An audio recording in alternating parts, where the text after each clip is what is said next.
TPCC chief Revanth Reddy మాట్లాడుతున్నారు. Live లో చూద్దాం. కేసీఆర్ కు పెట్రోల్ పోపించి 9 సంవత్సరాలు నిరంతరం ఆయనకు తెలంగాణ ఉద్యమంలో చేదోడుగా వాదోడుగా ఉన్నాడు.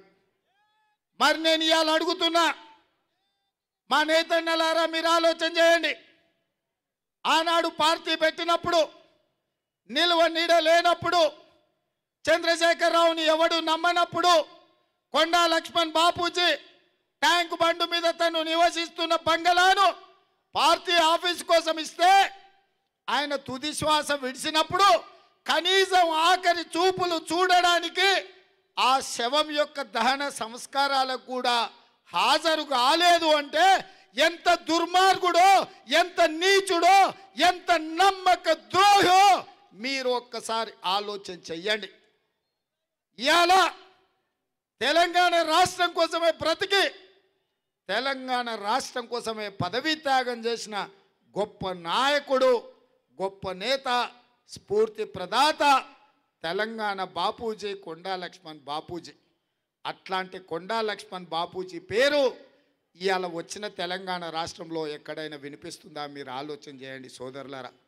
అదేవిధంగా 2001 నుంచి 2009 వరకు తెలంగాణ ఉద్యమంలో కేసీఆర్ ప్రయాణంలో ప్రతి నిమిషం ప్రతి అడుగు కేసీఆర్కు టీఆర్ఎస్ పార్టీకి నిత్యం 24 గంటలు సేవలు అందించిన కేకే మహేందర్ రెడ్డికి సిరిసిల్ల టికెట్ ఇవ్వాల్సి వచ్చినప్పుడు కేకే మహేందర్ రెడ్డిని పక్కన పెట్టి కన్న కొడుకుకు 2009లో టికెట్ ఇచ్చుకున్న దుర్మార్గుడు, స్వార్థపరుడు చంద్రశేఖర్ రావు అని చెప్పి చెప్పదలుచుకున్నా. ఇవాళ ఈ దుర్మార్గుడు చీమలు పెట్టిన పుట్టలో పాములు చేరినట్టు తెలంగాణ బిడ్డలు, తెలంగాణ యువకులు వందలాది మంది ప్రాణ త్యాగాలు చేసి తెలంగాణ రాష్ట్రాన్ని సాధిస్తే సాధించిన తెలంగాణ రాష్ట్రాన్ని కాలనాగుల్లాంటి కల్వకుంట్ల కుటుంబం ఆక్రమించుకున్నది, కాటేస్తున్నది, విషం చిమ్ముతున్నది అన్న సంగతి మీకు తెలుసు కదా. ఇవాళ మీరు ఆలోచన చేయండి. ఈ సిరిసిల్ల నియోజకవర్గంలో 2009 కంటే ముందు ఈ డ్రామారావు ఎన్నడైనా వచ్చిండా? మనం ఎట్లున్నామో అడిగిండా? మన చావులు మన బతుకులు ఎన్నడైనా చూసిండా? కానీ ఆయల్లా ఈ ప్రాంత ప్రజల బిడ్డ, ఈ ప్రాంత ప్రజలకు అండగా నిలబడ్డ కేకే మహేందర్ రెడ్డిని కాదని కన్న కొడుకుకి టికెట్ ఇచ్చిండు. అయినా 2009లో 200 ఓట్లతోని ఓడిపోయినా ఆనాటి నుంచి ఈనాటి వరకు 15 సంవత్సరాలు తనకెన్ని కష్టాలు వచ్చినా, కన్నీళ్ళు వచ్చినా, ఆస్తులు పోయినా, అంతస్తులు పోయినా మీకు అండగా నిలబడి, మీకు తోడుగా నిలబడి, మీ బిడ్డగా, మీ పట్టిలో కలిసే బిడ్డగా కేకే మహేందర్ రెడ్డి మీకు తోడున్నాడు. ఆయల్లా తెలంగాణ ఉద్యమం జరిగేటప్పుడు పెద్దలు జీవనన్న చెప్పినట్టు చంద్రశేఖరరావు ఏమన్నాడా?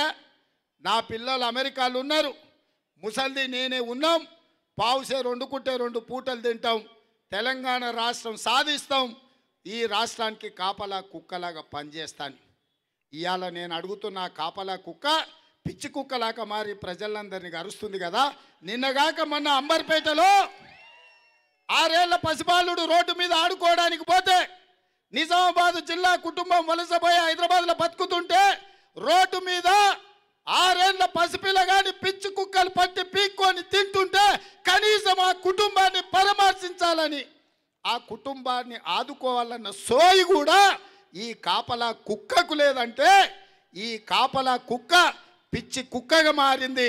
తరిమి తరిమి రాళ్లతోని కొట్టి సంపాల్సిన పరిస్థితి ఇవాళ తెలంగాణ రాష్ట్రంలో దాపురించింది. మిత్రులారా మీరు ఆలోచన చెయ్యండి. ఇవాళ మానేరు డ్యాంలో ఇసుక దోపిడీ, ఈ ప్రాంతంలో ఇసుక దోపిడీ జరుగుతుంటే ఇసుక లారీల కింద ఈ ప్రాంత దళిత బిడ్డలు పడి నలిగిపోయి చేస్తుంటే ఒక దళిత బిడ్డ లారీ కింద పడి చచ్చిపోతే ఆ ప్రాంతం నేరెళ్ళ యువకులు తిరుగుబాటు చేసిండ్రు. ప్రాణాలు పోతే 2 లారీలు తగలబెట్టిండ్రు.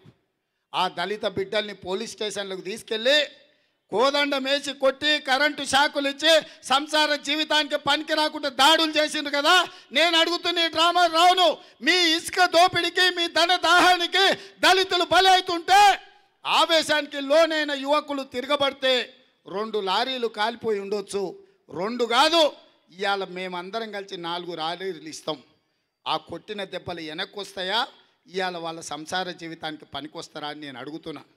ఇవాళ ఈ నేరలలో ఏ దళితుల మీద అయితే దాడులు చేసిండ్రో ఆ అధికారులను శిక్షించాల్సింది పోయి, ఉద్యోగం ఊడబెరకాల్సింది పోయి, హైదరాబాదులో పెద్ద పెద్ద ఉద్యోగాలు ఇచ్చి నజరానాలు ఇచ్చి 100 కోట్లు సంపాదించుకునే పోస్టింగులు ఇచ్చిండ్రంటే ఇవాళ ఓట్లేసిన సిరిసిల్ల దళిత బిడ్డల్ని పోలీసుల ఉక్కు పాదాల కింద తొక్కి నలిపేస్తున్నాడంటే ఏ రకమైన పరిపాలన సిరిసిల్లలో ఉందో మీరు ఒక్కసారి